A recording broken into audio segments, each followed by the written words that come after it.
వ్యవసాయ ఆధారిత రాష్ట్రం.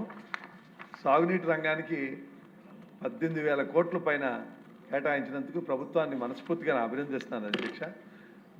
వైసీపీ ప్రభుత్వం 5 ఏళ్లలో 2,200 కోట్లు అంటే 22,000 కోట్లు, ఏడాదికి 4,500 కోట్లు ఇచ్చారు అధ్యక్ష. మనం 18,000 కోట్లు 4 రెట్లు ఎక్కువ ఇస్తున్నాం.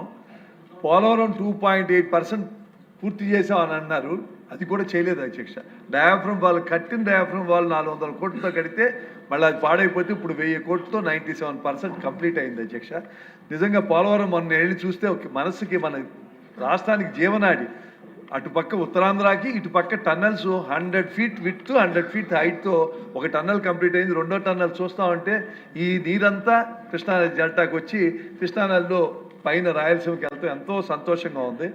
తప్పకుండా వాళ్ళు చేసింది 365 జీవో అని ఒకటి తీసుకొచ్చి 22,223 ప్రాజెక్టు ప్రీ క్లోజ్ చేశారు అధ్యక్ష. చేసింది ఏమీ లేదు.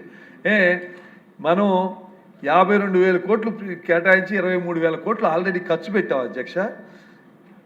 మన ఈ 20 నెలల్లో పోలవరం 15%, 74%, 89% కంప్లీట్ అయింది అధ్యక్ష.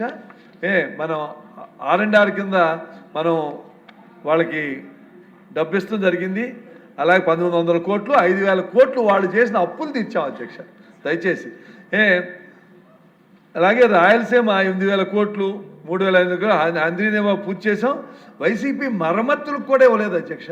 ఎక్కడ మనం తుంగభద్ర గేట్లకి 55 కోట్లు ఇచ్చాం మన వాటా. ధవళేశ్వరం, శ్రీశైలం, కండలేరు, మైలవరం, గోకర్ణ, గుండ్లకమ్మ, గోరకల్లు, అవుకు అంటే 610 కోట్లతో మరమ్మతులు చేశామని. అన్నమయ్య ప్రాజెక్టు కొట్టుకుపోతే అక్కడ వెళ్ళి రెడ్ కార్పెట్ లేసు చూశారు తప్ప చనిపోయి అక్కడ సరిపోతే ఇవాళ కంప్లీట్ చేయకుండా వాళ్ళు ఏం మాట్లాడతారు అధ్యక్ష. చాలా సంతోషం ఇలా మాట్లాడేదానికి. కైకలూరు కృష్ణా డెల్టాలో ఆఖరి నీటి బొట్టే వెళ్తుంది అధ్యక్ష.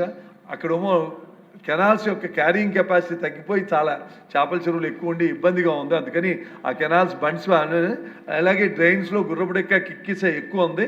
అలాగే పట్టిసీమ నుంచి తమిళేరుకి కనుక నీళ్ళు ఇస్తే కొల్లేరులో ఎల్లకాలం తీపి నీరు ఉంటుంది. అందుకని అది చేయవలసిందిగా మంత్రి గారు చెబుతూ, నిజంగా రామానాయుడు గారిని అలాగే సాయి ప్రసాద్ గారిని చీఫ్ ఇంజనీర్ మనస్ఫూర్తిగా ఫోన్ చేస్తే పనిచేస్తున్నారు అధ్యక్ష. మనం వెళ్ళి కలవక్కర్లా. ప్రభుత్వం అలా పనిచేస్తున్నందుకు అందరినీ మనస్ఫూర్తిగా అభినందిస్తూ ఇదే స్ఫూర్తి కొనసాగించాలని కోరుకుంటున్నాను. Thank you.